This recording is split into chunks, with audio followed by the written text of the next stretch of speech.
नमस्कार, quick news India में आपका स्वागत है। मैं अशोक कुमार एक बार फिर हाजिर हूं एक नई अंतर्राष्ट्रीय खबर लेकर। जी हां दोस्तों, G7 का शिखर सम्मेलन चल रहा है। इसमें विभिन्न देशों के प्रतिनिधि मौजूद हैं और विभिन्न विषयों पर चर्चा कर रहे हैं। आखिर क्या कुछ चर्चा हुई है आज तीसरे दिन, इन तमाम बातों को लेकर आए हैं हम आपके सामने। पूरी जानकारी से आपको अवगत कराएंगे। साथ ही साथ ये भी बताएंगे कि अपने देश के प्रधानमंत्री नरेंद्र मोदी जी ने क्या कुछ कहा है कोरोना वायरस को लेकर।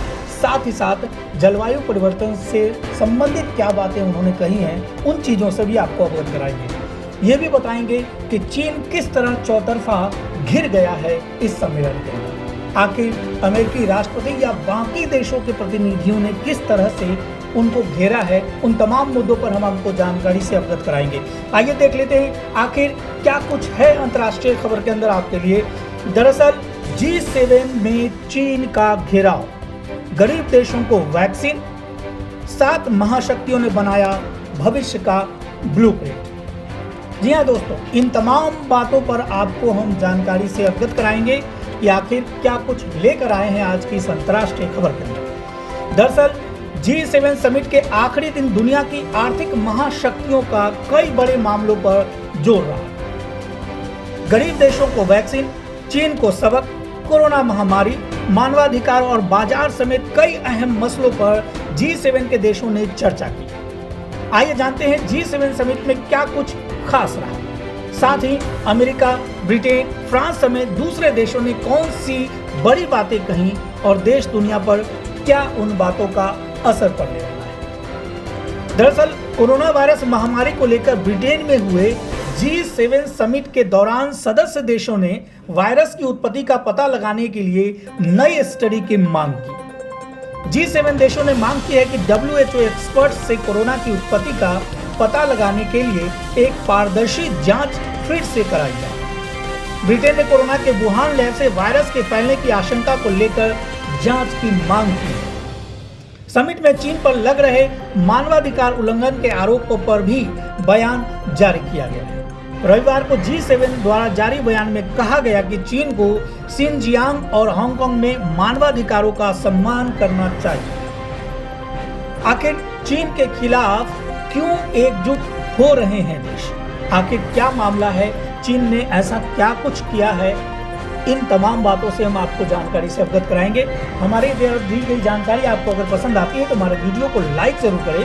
साथ ही साथ तमाम मुद्दों पर आपको सही समय पर सटीक जानकारी मिले, इसके लिए जरूरी है कि आप हमारे चैनल को सब्सक्राइब करें, शेयर करें और कमेंट करें। आइए देखते हैं आखिर चीन के खिलाफ क्यों एकजुट हो रहे हैं दूसरे देश। दरअसल G7 समिट में अमेरिका के राष्ट्रपति जो बाइडेन ने चीन के खिलाफ कड़ा रुख अपनाया है। बाइडेन ने कहा कि अमेरिका चीन के साथ सीधे तौर पर निपटेगा। ब्रिटेन के प्रधानमंत्री बोरिस जॉनसन और फ्रांस के राष्ट्रपति इमैनुअल मैक्रो ने कुछ हद तक बाइडेन का समर्थन भी किया।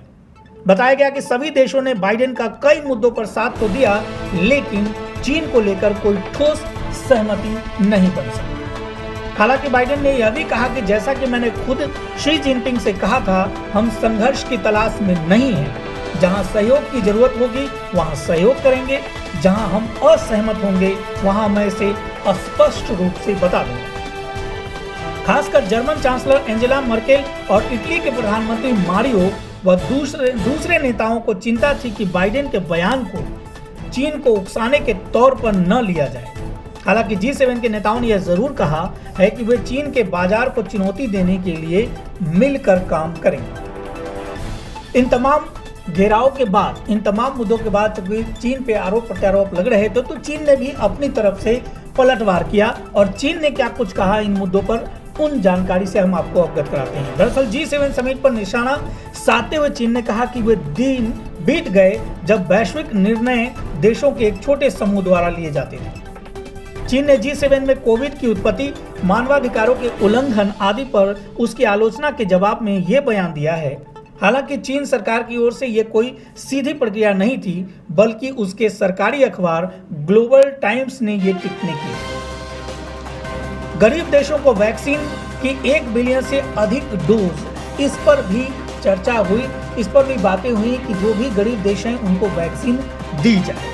ब्रिटेन के प्रधानमंत्री बोरिस जॉनसन ने G7 समिट के समापन ने कहा कि G7 देशों ने अगले साल के अंत तक दुनिया के सबसे गरीब देशों के लिए कोविड-19 वैक्सीन की 1 बिलियन से अधिक खुराक देने का वादा किया है। जॉनसन ने ब्रिटेन द्वारा विकसित ऑक्सफोर्ड एस्ट्राजेनेका वैक्सीन की विशेष भूमिका पर प्रकाश डाला, जिसे सीरम इंस्टीट्यूट ऑफ इंडिया द्वारा कोविशील्ड के रूप में भी तैयार किया जा रहा है। साथ ही साथ जलवायु एजेंडे पर भी ध्यान केंद्रित है। जैसा कि हम सभी जानते हैं, कोरोना महामारी के बीच ऑक्सीजन की कमी से न जाने कितने लोग मर गए इस बार, तो इसलिए जरूरी है कि पर्यावरण से जुड़े हुए मुद्दों पर भी हम अपनी नजर को डालें। तो उन मुद्दों पर भी चर्चा हुई। जरूरी है कि पर्यावरण को बचाया जाए, क्योंकि पर्यावरण संरक्षित है तो हम सुरक्षित हैं। ठीक है, हमारी कोशिश ये रहती है दोस्तों कि हम आपको नई जानकारी तो दें ही, साथ ही साथ देश दुनिया की तमाम खबरें सही समय पर और सटीक आपको दें, ताकि आप उन चीज़ों से अवगत हो सकें। हमारी कोशिश ये होती है कुछ ऐसी जानकारी भी हम चैनल के माध्यम से आप तक पहुंचाएं जो जानकारी आपके लिए बेहद ज़रूरी है, या वो जानकारी भविष्य में आपके किसी न किसी काम आने वाली है, क्योंकि हमारा अभियान खबर के साथ हो गया। आइए देख लेते हैं जलवायु एजेंडे पर आखिर क्या कुछ कहा गया G7 सम्मेलन के अंदर। अंत में ब्रिटेन के प्रधानमंत्री ने G7 समिट के जलवायु एजेंडे पर ध्यान केंद्रित किया, जो रविवार को चर्चा के अंतिम दिन पर हावी रहा। उन्होंने कहा कि इस साल के अंत में ब्रिटेन COP26 शिखर सम्मेलन की मेजबानी करेगा, जो जलवायु परिवर्तन से लड़ने पर वैश्विक कार्रवाई को प्रेरित करेगा और हमारे बच्चों और पोते पोतियों के लिए एक स्वस्थ ग्रह का निर्माण करेगा। G7 देशों का वैश्विक कार्बन उत्सर्जन में 20% का योगदान है और हमें स्पष्ट है कि कार्रवाई हमारे साथ शुरू होनी है। उसके बाद ये पर्यावरण से जुड़ी हुई मुद्दों के बाद उन्होंने कोरोना पर भी बातचीत की। क्या कुछ कहा कोरोना के अंदर? G7 की बैठक में कोरोना के खिलाफ जंग को लेकर साझी रणनीति पर भी बात हुई। भारत के विदेश मंत्रालय के मुताबिक इस चुनौती का सामना करने में भारत की भूमिका काफी महत्वपूर्ण होगी।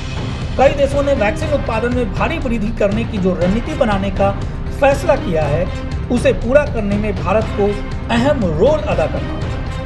भारत वो रोल अदा भी कर रहा है। दुनिया की बड़ी आबादी को वैक्सीन देने का काम भारत के बिना पूरा नहीं हो सकता। अब जान लेते हैं कि आखिर ये तो मुद्दे थे जो G7 में बाकी देश के प्रतिनिधियों ने कहा। अब जानते हैं कि जलवायु एजेंडे पर आखिर भारत ने अपना क्या पक्ष रखा है। इन चीजों से भी, इन बातों से भी हम आपको अवगत कराएंगे। दरअसल जलवायु परिवर्तन के मुद्दे पर पीएम मोदी ने कहा कि इस चैलेंज का एकजुट होकर मुकाबला करना होगा। भारत G20 का एकमात्र ऐसा देश है जिसने पेरिस क्लाइमेट समिट से जुड़े अपने सभी वादे पूरे किए। इसके साथ ही पीएम मोदी ने कोरोना संबंधित टेक्नोलॉजी के लिए ट्रिप्स छूट के लिए समर्थन मांगा। साउथ अफ्रीका ने इसका जोरदार ढंग से समर्थन भी किया। ऑस्ट्रेलियाई पीएम स्कॉट मॉरिसन ने भी ट्रिप्स छूट के लिए अपना मजबूत समर्थन व्यक्त किया। इन देशों का मानना है कि ट्रिप्स छूट ग्लोबल वैक्सीनेशन प्लान के लिए बेहद जरूरी है। इसलिए भारत और साउथ अफ्रीका ने वर्ल्ड ट्रेड ऑर्गेनाइजेशन यानी WTO को इसका प्रस्ताव भी भेजा है। दरअसल हम जानकारी आपको देते हैं कि G7 के अंदर आखिर कौन कौन से देश शामिल हैं। ये जानकारी उन लोगों के लिए जो बच्चे हैं, जो शिक्षा जगत से जुड़े हुए हैं, पढ़ाई कर रहे हैं, उनके लिए जानना ज़रूरी है, या फिर किसी प्रतियोगी परीक्षाओं के लिए तैयारी कर रहे हैं तो वो जान लें कि G7 के अंदर कौन कौन से देश आखिर शामिल हैं। दोस्तों, हमने अक्सर आपसे कहा है कि हमारा चैनल हर बार कोशिश करता है कि आपको खबर के साथ साथ कुछ ज्ञान की बातें भी दी जाए जो आपके काम की हैं। तो इसी अभियान को पूरा करते हुए हम आगे आपको बताते हैं कि एक्चुअली इस G7 के अंदर कौन से देश शामिल हैं। आपको बताते हैं कि 7 सबसे मजबूत अर्थव्यवस्था वाले देशों से मिलकर बने इस समूह में America, France, Canada, Britain, Japan, Italy और जर्मनी शामिल हैं। इन 7 देशों के समूह को G7 ग्रुप कहा जाता है। इस ग्रुप का उद्देश्य मानवाधिकारों की रक्षा, कानून और लगातार विकास लक्ष्य है। इस बार G7 के अध्यक्ष के नाते ब्रिटेन ने भारत, ऑस्ट्रेलिया, दक्षिण कोरिया और दक्षिण अफ्रीका को आमंत्रित किया है। दोस्तों, अंतर्राष्ट्रीय खबर में आज के लिए इतना ही। एक बार फिर नई अंतर्राष्ट्रीय खबर के साथ हम आपके सामने उपस्थित होंगे, लेकिन तब तक के लिए आपका धन्यवाद। अगर हमारे द्वारा दी गई जानकारी आपको पसंद आती है तो हमारे चैनल को सब्सक्राइब करें, शेयर करें और कमेंट करें।